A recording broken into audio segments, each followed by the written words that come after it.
დღეიდან მარხვა დაიწყო. ეს მარხვა წმინდა მოციქულების პეტრესა და პავლეს ხსენებით გვირგვინდება. ამიტომ მართლმადიდებელი ეკლესია მას პეტრე-პავლობის სახელით მოიხსენიებს. პეტრე-პავლობის მარხვა ყოველთვის სულთმოფენობიდან 1 კვირის შემდეგ იწყება. ათვლის თარიღი მოძრავია და უფლის ბრწყინვალე აღდგომის მიხედვით გამოითვლება. აღსანიშნავია ისიც, რომ დედა ეკლესიის მიერ დაწესებული 4 მარხვიდან ეს შედარებით მსუბუქია და 4 პარასკევის გარდა თევზით ხსნილია. ზოგჯერ შეიძლება იყოს უფრო დიდი ეს მარხვა, ზოგჯერ შეიძლება იყოს უფრო მომცრო, იმის მიხედვით თუ რა პერიოდში აღინიშნება აღდგომის დღესასწაული. დამოკიდებულება დღევანდელ დღეს თითქოს ეს უფრო მსუბუქი არის, მსუბუქი იმ ხრივ შეიძლება რომ უფრო მკაცრი არ არის საკვებთან მიმართებაში, როგორც წინა სააღდგომო მარხვა. მაგრამ სულიერი თვალსაზრისით ყველა მარხვა არის განსაკუთრებული და საჭირო არის რომ ადამიანი აქცენტს აკეთებდეს ყოველთვის სულიერებაზე. იმიტომ რომ მარხვისთვის მთავარი დანიშნულება მარხვის ის არის რომ ადამიანი უფრო მეტად მიიყვანოს უფალთან, უფრო მეტი აქცენტი გააკეთოს უფალზე, ლოცვაზე, სახარების წაკითხვაზე, ესე იგი უფრო მეტად ახლოს იყოს იმ წიგნებთან, იმ წერილებთან, რაც უფლის მიერ არის გადმოცემული. მართლმადიდებელი ეკლესია წმინდა მოციქულებს პეტრესა და პავლეს განსაკუთრებულ პატივს მიაგებს და მათ მოციქულთა თავად მოიხსენიებს. პეტრე მოციქულს თვით მაცხოვარმა უწოდა კლდე და აღუთქვა მასზე ეკლესიის აშენება. კლდე თვითონ წმინდა მოციქულის სარწმუნოება იყო. სწორედ კლდესავით შეუვალი და მყარი იყო წმინდა მოციქული პეტრე. უფალმა მისი მოღვაწეობით გვიჩვენა მაგალითი იმისა, რომ საკუთარი ძალით ადამიანი უძლურია, თუ მას ღვთისგან კურთხევა არ ახლავს. ასევე ცნობილია წმინდა მოციქულის დიდი სინანული, რომელიც მას ცხოვრების ბოლომდე არ განელებია. ერთ დროს ქრისტიანობის მდევნელი წმინდა მოციქული პავლე ღვთისშეწევნით ეზიარა ჭეშმარიტ სარწმუნოებას. უფლის რჩეულმა უდიდესი სიყვარულითა და ერთგულებით იღვაწა. სწორედ ამიტომ არის, რომ მისი ყველა წერილი ცხადად მეტყველებს დიდ სიყვარულზე ღვთისა და ადამიანის მიმართ. პეტრე-პავლობის მარხვა ტრადიციულად 12 ივლისს წმინდა მოციქულების ხსენების დღეს სრულდება.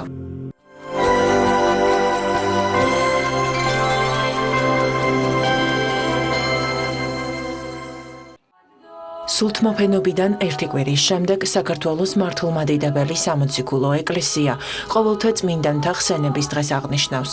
დღესასწაულისთვის განსაკუთრებული მზადება იყო ახალქალაქისა და კუმურდოს ეპარქიაში.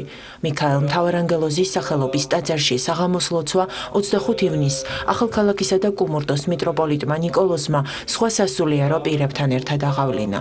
ეკლესიაში შეკრებილი მრევლი მოახლოებული სულიერი ზეიმის მნიშვნელობაზე საუბრობდა. მსახურების დასრულების შემდეგ კი მათ საშუალება მიეცათ ეპარქიაში დაბრძანებული წმინდა ნაწილები მოელოცათ. წელს პირველად მოხდება განსაკუთრებულად აღნიშნა ამ დღესასწაულისა და ამ დღეს გამობრძანებული იქნება ეპარქიაში არსებული არაერთი წმინდანის წმინდა ნაწილი. ჩვენ ჩავატარეთ საღამოს მსახურება, სადაც საშუალება ჰქონდა მრევლს რომ მიახლებოდნენ ამ წმინდა ნაწილებს. ხოლო ხვალ უკვე ეს მსახურება დღეს საღამოს ჩატარდა მიქაელ მთავარანგელოზის სახელობის ტაძარში, მცირე ზომის ტაძარია და ჩვენ დიდ დღესასწაულებზე ამ ტაძარში გვიჭირს მსახურების ჩატარება ხალხის სიმრავლის გამო, მაგალითად სააღდგომოთ წირვას ყოველთვის სპეციალურად დადგმულ კარავში ვატარებთ. ღვთისშეწევნით გვაქვს საშუალება რომ დავესწროთ ამ დიდ დღესასწაულს. ხვალ დილით დაიწყება წირვა ქალაქ ახალქალაქში, რა თქმა უნდა 10 საათზე ყოველთა წმინდათა სახელობის მინდა მიულოცოთ სრულიად საქართველოს, ღმერთმა გაგეძლიეროთ, გაგახაროთ და გეწეოდეთ მადლი ყოველთა წმინდათა. აქვე დაბრძანებულია ეკვდარში წმინდა ნაწილები, ვისაც სურვილი აქვს 1 კვირის განმავლობაში მე რამდენადაც ინფორმაცია მაქვს, აქ იქნება დაბრძანებული, ნებისმიერ მსურველს საქართველოს მოქალაქეს თუ საზღვრებს გარეთ ვინც არის, ყველა შეუძლია ჩამობრძანდეს, მოილოცოს. ჩვენ ახალქალაქში სპეციალურად ამ დღესასწაულისთვის ჩამოვედით. მინდა ყველა მართლმადიდებელს მივულოცო და ანგელოზთან მფარველობა ვუსურვო. ძალიან გამიხარდა, როდესაც გავიგე, რომ ყოველთა წმინდანთა სახელობის ტაძარი უნდა აიგოს. იმედი მაქვს, რომ მის გახსნასაც დავესწრები. ახალქალაქის მიქაელ მთავარანგელოზის სახელობის ტაძარი 2005 წელს სრულიად საქართველოს კათოლიკოს პატრიარქის, მცხეთა თბილისის მთავარეპისკოპოსის და ბიჭვინთისა და ცხუმ-აფხაზეთის მიტროპოლიტის, უწმინდესისა და უნეტარესის ილია მეორის ლოცვა კურთხევით აშენდა.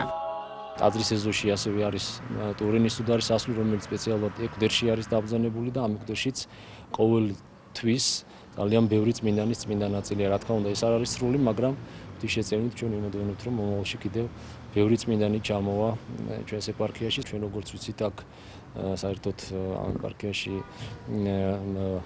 თვითონ მართლმადიდებლები ცოტანი არიან, მაგრამ ნელ-ნელა ეს ქართველებიც, არაქართველებიც, ვინც არამართლმადიდებლები არიან, ნელ-ნელა ასე ვთქვათ, ოდიან ტაძარში და მნიშვნელოვანია ის, რომ სხვა ეპარქიიდან იქნება ადამიანებს ჩამოსვლის საშუალება, რაც აქაურობას, რა თქმა უნდა, აქაურობისთვის ძალიან მნიშვნელოვანია ჩვენი ქვეყნისთვის და ამ კუთხისთვის, ვინაიდან მათი ჩამოსვლით, მათი ლოცვითი შეწევნით ამ ხარეს, რა თქმა უნდა, ძალიან შეეწევიან და დაეხმარებიან.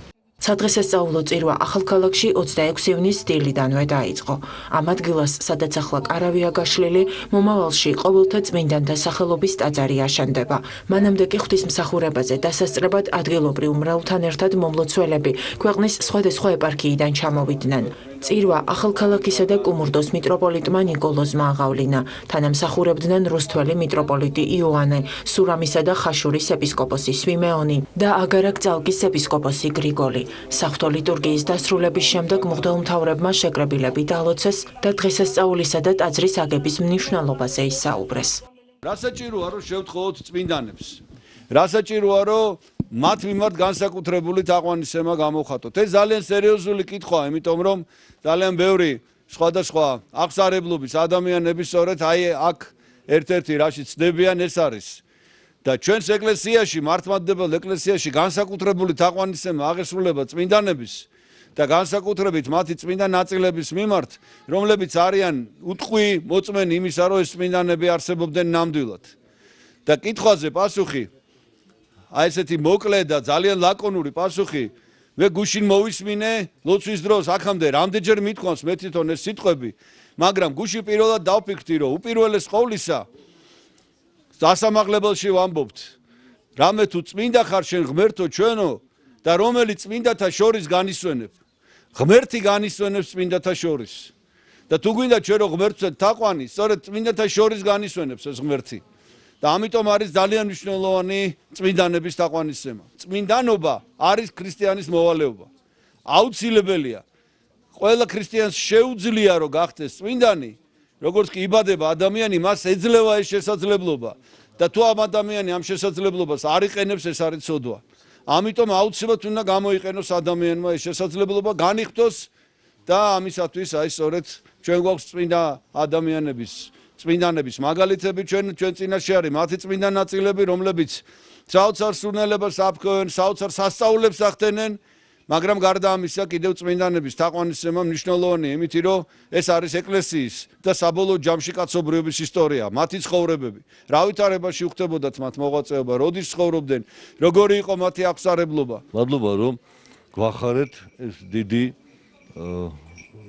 საქმის დასაწყისი, რომელსაც თქვენ აპირებთ და ჩვენი თანადგომა არ მოგაგდებთ ამ საქმეში. ჩვენ გვესვის ამ მნიშვნელობა აქვს ამას და ყოველთვის გიხარია მე შენთან ერთად ღვთის საქმეში მონაწილეობა. დღევანდელი დღეს ერთ-ერთი საოცრებაში შემავალი დღე იქნება, ვინაიდან შემთხვევითი არ არის, რა თქმა უნდა, ჩვენ ცხოვრებაში რაც ხდება და მე ვიტყოდი, რომ საქართველოს ერთ-ერთი გარმანათლებელი წმინდა ნინოც ამ ხარიდან შემობრძანდა ფაქტიურად და აი ესე ამ ხარეში ინება ყოველთა წმინდანმა, რომ მათმა წმინდა ნაწილებმა განისვენოს აი ამ ხარეში, საიდანაც ფაქტიურად შემოვიდა წმინდა ნინო და დაიწყო ქადაგება და განათლება ქართველთა ერისა. დღეს არის ანთიმოზივერიელის ხსენება, არც ეს არის შემთხვევითი, ვინაიდან მოგეხსენებათ, რომ ანთიმოზივერიელი ქართველთა ხალხისთვის ძალიან ძვირფასი ერთ-ერთი გამორჩეული წმინდანი არის. აი ამ ადგილზე გადაწყვეტილება რომ აშენდეს ყოველთა წმინდათა სახელზე ტაძარი, ეს არის ზუსტი დამთხევა იმისა, რომ წმინდა ანთიმოზივერიელმა ბუქარესტში ააშენა ზუსტად ყოველთა წმინდათა სახელობის ტაძარი და ეს რა თქმა უნდა შემთხვევითი არ არის და მე მინდა შევთხოვო აი იმ ყველა წმინდას, ვისი წმინდა ნაწილიც ჩვენს წინა განისვენეს და გძანდება მათ და ასევე წმინდა ანთიმოზივერიელს, რომ მისი მეოხებით თქვენო მაღა ყოლადო სამდელოსობა რომ შეგაძლებინოთ რომ ის სურვილი ჩანაფიქრი რა თქმა უნდა ეს შემთხვევითი არ არის ასევე ეს რახან გაჩნდა ეს კეთილინება აუცილებლად ღმერთი ყველა კეთილნებას განახორციელებს მე ფიქრობ არსად არ ხდება ისე რომ ამ დროს სადმე შენდებოდეს ამდენი ტაძარი და მადლობა ღმერთს აი დღეს ისეთი სიხარულია ამ წირვაზე ამ ტაძარში როგორი სიხარული იქნება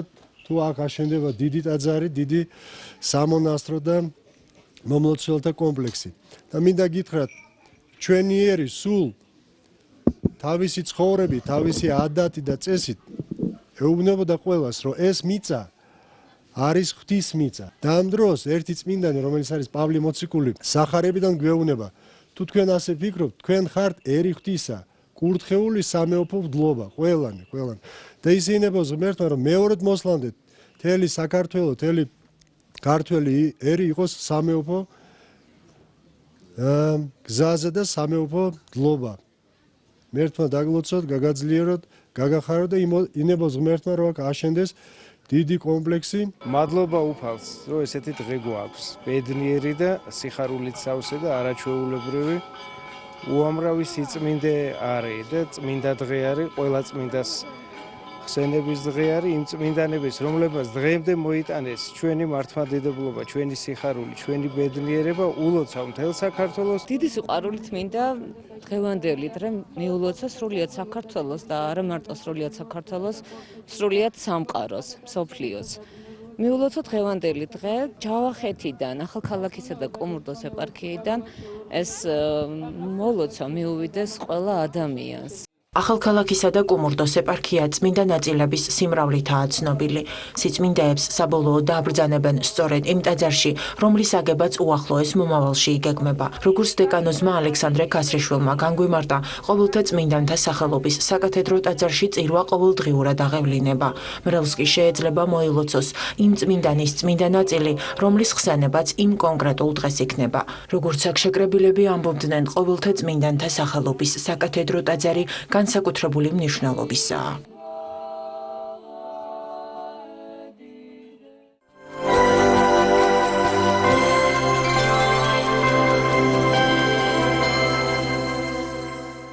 ჟენევის საერთაშორისო დისკუსიების მონაწილეები არასამთავრობო ორგანიზაციების წარმომადგენლებს შეხვდნენ. ღონისძიება შერიგებისა და სამოქალაქო თანასწორობის საკითხებში სახელმწიფო მინისტრის პირველმა მოადგილემ ქეთევან ციხელაშვილმა გახსნა. არასამთავრობო სექტორთან ერთად განხილვას ესწრებოდნენ საგარეო საქმეთა სამინისტროსა და აფხაზეთის ავტონომიური რესპუბლიკის მთავრობის წარმომადგენლები. შეხვედრაზე საუბარი შეეხო ჟენევის დისკუსიების ბოლო ორი რაუნდის დროს განხილულ თემებს, მათ შორის კონფლიქტის მოგვარებისა და პროცესებში ქალთა ჩართულობის საკითხებს, ასევე ძალის გამოუყენლობით ვალდებულებას, რომელიც რუსეთს ჯერ კიდევ არ აუღია, ოკუპირებულ ტერიტორიებზე საერთაშორისო უსაფრთხოების მექანიზმების ამოქმედებას, დევნილთა დაბრუნების საკითხებს, გალში განათლების უფლების შეზღუდვებს და გიგა 402-ას მკვლელობას. შეხვედრა შერიგებისა და სამოქალაქო თანასწორობის საკითხებში სახელმწიფო მინისტრის აპარატისა და გაეროს ქალთა ორგანიზაციის ფინანსური მხარდაჭერით გაიმართა. ტრადიციულად საბჭოხაროთ ისევ სხვა მონაწილეების მხრიდან მოხდა დევნილთა დაბრუნების თემის პოლიტიზირება, მაგრამ ჩვენ გავახსენეთ მონაწილეებს, რომ ეს არის ის თემა, რომელიც უკავშირდება ათასობით, 100,000-ობით ადამიანის განუყოფელ უფლებას დაბრუნდნენ საკუთარ სახლებში და ვერც ერთი პოლიტიკური დემარში თუ განცხადებით ამ უფლებას ვერავინ ვერ ჩამოართმევს მათ. რა თქმა უნდა, მნიშვნელოვანია ის, რომ ეს პლატფორმა გამოყენებული იქნეს უფლების რეალიზაციისთვის. თქვენიცით რომ წინა რაუნდზე ასევე განსაკუთრებული მტკივნეული და პრიორიტეტული თემა გახდა გიგა 402-ას მკვლელობის საკითხი. ეს ტრაგედია, რომელიც დატრიალდა 19 მაისს, ჩვენ ორივე სამუშაო ჯგუფის ფარგლებში ძალიან კატეგორიულად და პრინციპულად დავაყენეთ ის პოზიცია, რომ აუცილებლად დამნაშავე უნდა იქნას დასჯილი. გარდა ამისა იყო მთელი რიგი საკითხებისა, მათ შორის გალში განათლების უფლების შეზღუდვა ეთნიკურად ქართველი მოსახლეობისათვის, რომელიც ჟენევის რაუნდებისთვის, ბოლო რაუნდებისთვის არის ერთ-ერთი ცენტრალური თემა და ჩვენი მოთხოვნაა ის, რომ გალში ქართველ მოსახლეობას, ბავშვებს, მასწავლებლებს, მშობლებს მიეცეს შესაძლებლობა მშობლიურ ქართულ ენაზე სწავლების და შეჩერდეს ის რუსიფიკაციის მცდელობა, რომელსაც ადგილი აქვს უკვე წლების განმავლობაში. ახლა ხან დამთავრდა ჟენევის მორიგი კონფერენცია. 4 ოქტომბერს არის მეორე კონფერენცია, მანამდე უსწრებს მას ეგრეთ წოდებული IPRM-ის შეკრება 6 ივლისს, ამიტომ ეს პროცესი დინამიურად გრძელდება, თუმცა ვერ გეტყვით რომ რაღაც ხელშესახებს შედეგებს ვაღწევ ჩვენ, მაგრამ თვითონ ის რომ ჟენევის ფორმატში ჩვენ ძალიან სერიოზულად ავწიეთ და ბუნებრივია კვლევების თემა, ხედავებაში მახურჩაში მომხდარი ფაქტი განაპირობა ის რომ თვითონ სოხუმშიც ამაზე დაიწყეს აქტიურად ჯელობა კონკრეტული ნაბიჯების გადადგმა, თუმცა ეს არ არის, რასაც ჩვენ მოველოდით, რა თქმა უნდა. დღეს არის ძალიან მნიშვნელოვანი შეხვედრა იქიდან გამომდინარე, რომ წლებია ქალთა საინფორმაციო ცენტრი გაეროს ქალთა ორგანიზაციასთან ერთად მართავს მსგავსი ტიპის შეხვედრებს, სადაც რომლის მიზანი არის, რომ სახელმწიფომ ინფორმაცია მიაწოდოს სამოქალაქო საზოგადოებას და ეს არის ფაქტურად ქალთა ორგანიზაციების ინიციატივა. ჩვენი ერთ-ერთი რეკომენდაცია უკვე წლებია იყო გალის მიმართულებით IPRM-ის აღდგენა.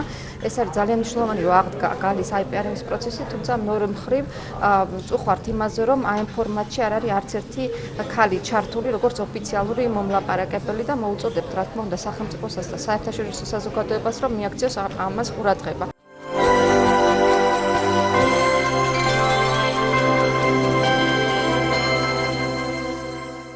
ქართულ-ოსურ ურთიერთობებზე სასტუმრო ჰოლიდეი ინში იმსჯელეს. კონფლიქტის საფასური და ნორმალიზაციის შესაძლებლობები. ასე ეწოდა კონფერენციას, რომელიც ნაციონალიზმისა და კონფლიქტების კვლევის ინსტიტუტისა და კავკასიური სახლის ორგანიზებით შედგა. შეხვედრის მონაწილეებმა კონფლიქტებზე მომუშავე სახელმწიფო ინსტიტუციების ეფექტიანობაზე იმსჯელეს. მომხსენებლებმა ქართულ-ოსური კონფლიქტის ეკონომიკურ საფასურზეც ისაუბრეს. ღონისძიების ფარგლებში ყურადღება გამახვილდა მხარეებს შორის სამოქალაქო დიალოგის შესაძლებლობებსა და პერსპექტივებზე. კონფერენციაზე აღნიშნული მიმართულებით ჩატარებული კვლევის შედეგების წარდგინებაც შედგა.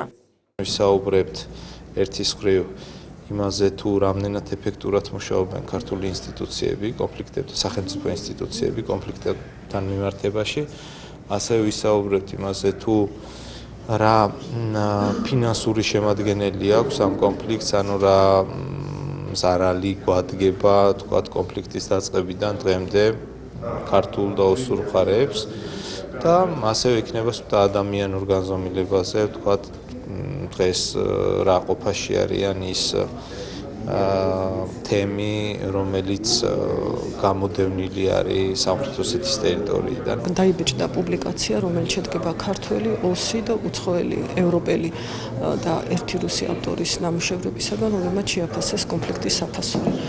სიტუაცია საკმაოდ მძიმე არის, ის საფასური გამოჩნდა, ის საფასური განსაკუთრებით ეკონომიკური და ჰუმანისტური, რასაც საზოგადოებები იხდიან. და სწორედ იმ დღევანდელი სიტუაციის რეალური აღქმისათვის არის ეს პუბლიკაცია და პუბლიკაცია იმედია რომ არ დარჩება მარტო პუბლიკაცია და მის საფუძველზე მოვახდენთ ჩვენ ახალი მიდგომების და ახალი იდეების გენერაციას.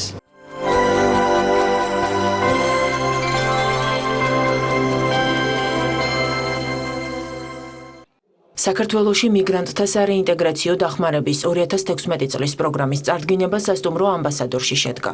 შეხვედრა საქართველოს ოკუპირებული ტერიტორიებიდან იძულებით გადაადგილებულ პირთა განსახლებისა და ლტოლვილთა მინისტრმა გახსნა. სოზარ სუბარმა ემიგრაციიდან დაბრუნებული ქართველებისთვის აღნიშნული პროექტის მნიშვნელობაზე ისაუბრა. უწყების მიგრაციის დეპარტამენტის თანამშრომლებმა კი ღონისძიებაზე შეკრებილ საზოგადოებას 2015 წლის სარეინტეგრაციო პროგრამების შედეგებიც გააცნეს. როგორც შეხვედრაზე გახდა ცნობილი, ინიციატივის დაფინანსება წელს 200,000-ით გაიზარდა და ახლა უკვე 600,000 ლარს შეადგენს.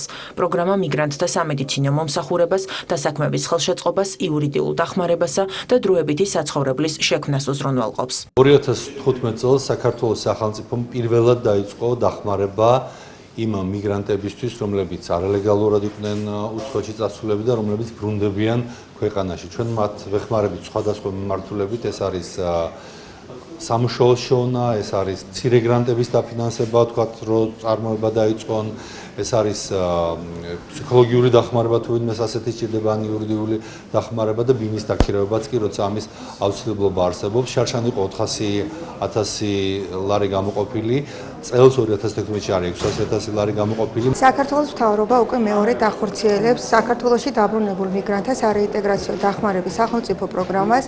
ძალიან მნიშვნელოვანია, რომ ეს პროექტი უკვე განახორციელდა 2015 წელს. პროექტი აღმოჩნდა საკმაოდ წარმატებული, 200-მდე ბენეფიციარი დარეგისტრირდა და 150-მდე ბენეფიციარმა უკვე ისარგებლა სერვისებით. ეს სერვისები არის უფასო იურიდიული დახმარება, მედიკამენტებით მომსახურება, დასაქმება, სტაჟირება. ვფიქრობ, ეს არის ძალიან მნიშვნელოვანი პროექტი და მიზანი ეს არის მათი ღირსეული ინტეგრირება საზოგადოებაში.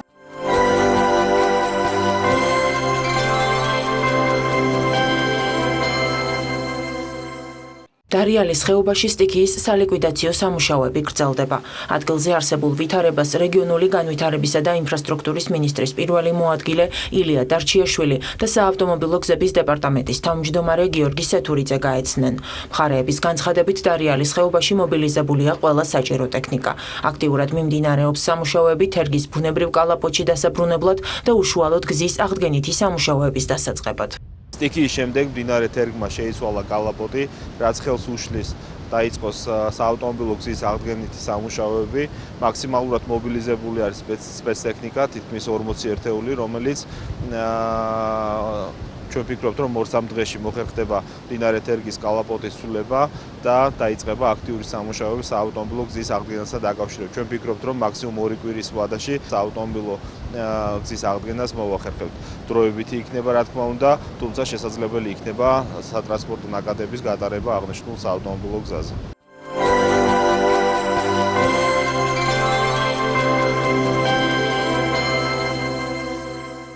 ფსიქიკური ჯანმრთელობისა და ნარკომანიის პრევენციის ცენტრი ბენეფიციართა არეალს აფართოებს. აღნიშნულ თემაზე პორტალ კვირის პრეს-კლუბში შეხვედრა შედგა. ცენტრის ხელმძღვანელმა მიმდინარე სიახლეებზე ისაუბრა. ლაშა კილაძის განცხადებით მეტადონის პროგრამაში ჩართვის მსურველთათვის ახალი განყოფილებები იხსნება. როგორც შეხვედრაზე აღინიშნა, იმ ბენეფიციარებისთვის, რომლებიც უკვე სარგებლობენ მედიკამენტებით, სარეაბილიტაციო სამკურნალო კურსიც დაიწყება. პროგრამაში ჩართვის მსურველები 1 ივლისიდან ცენტრის განყოფილებებში ფორმა 100-ით უნდა გამოცხადდნენ. ლაშა კილაძის განცხადებით მსგავსი დაწესებულებები უკვე გაიხსნა ვაკეში, მრგვალბახთან და ჯავახიშვილის ქუჩის 51 ნომერში. უახლოეს მომავალში კი პაციენტები სასურველი მომსახურების მიღებას ისნისა და ახმეტელის მეტროებთანაც შეძლებენ.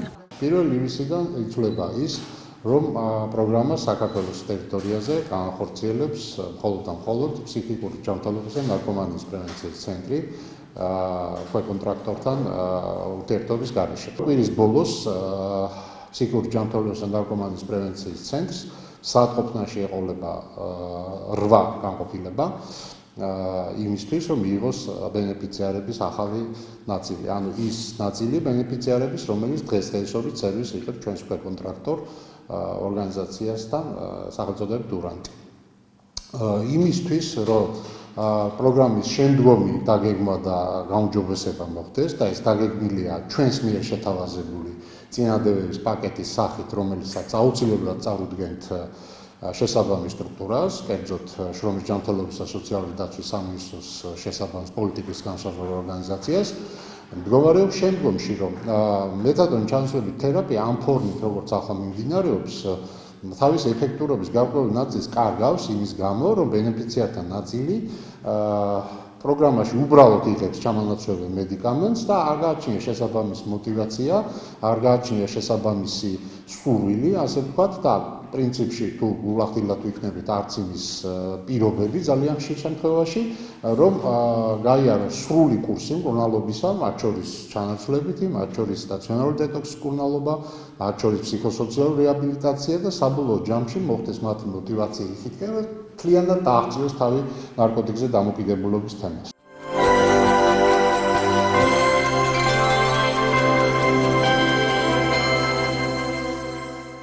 თბილისი გამოყენებითი ფსიქოლინგვისტიკის მე-11 მსოფლიო კონგრესს მასპინძლობს. პირველი შეხვედრა თბილისის სახელმწიფო უნივერსიტეტში შედგა. 50-ზე მეტი ქვეყნის წარმომადგენელმა აღნიშნული დარგის მიმართულებით საკუთარი მოხსენებები წარადგინა.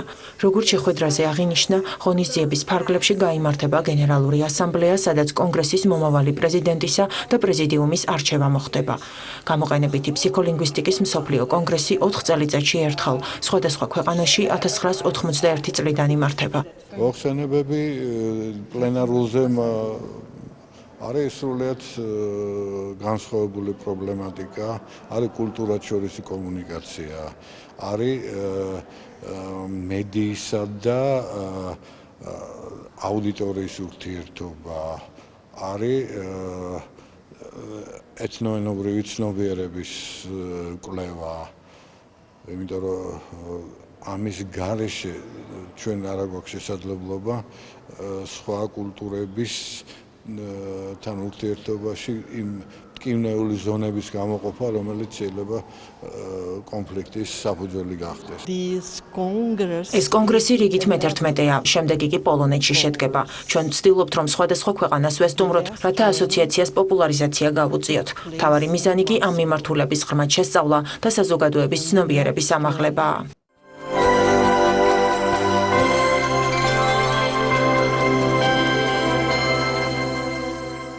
მასწავლებელთა პროფესიული განვითარების ეროვნულ ცენტრში 2 წელზე მეტი გამოცდილების მქონე ტრენერების გადამზადება დაიწყო. მიმდინარე ეტაპზე 140-მდე სპეციალისტი მოსწავლეზე ორიენტირებული სასწავლო პროცესის თავისებურებებს გაეცნობა.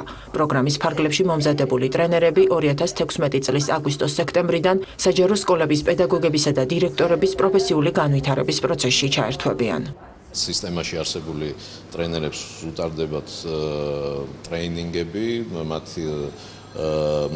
აქტიურად მონაწილეობენ ამ პროცესში ისინი და ეს საბოლოო ჯამში ხარისხის ჩვენი სერვისების ხარისხის გაზრდას შეუწყობს ხელს. რაც მთავარია კიდე და რაც არის გათვალისწინებული სწორედ ამ ჩვენი პროექტებით იგულისხმება სკოლის დირექტორების გადამზადება და ყველა კვლევა ადასტურებს იმას, რომ თუ რა დიდი ეფექტი აქვს და რა ზეგავლენა შეუძლია მოახდინოს სკოლის დირექტორს ამ შემთხვევაში მთლიანად სასკოლო ჯგუფს თვითონ სკოლაში მოსწავლეებზე, მოსწავლეთა მშობლებზე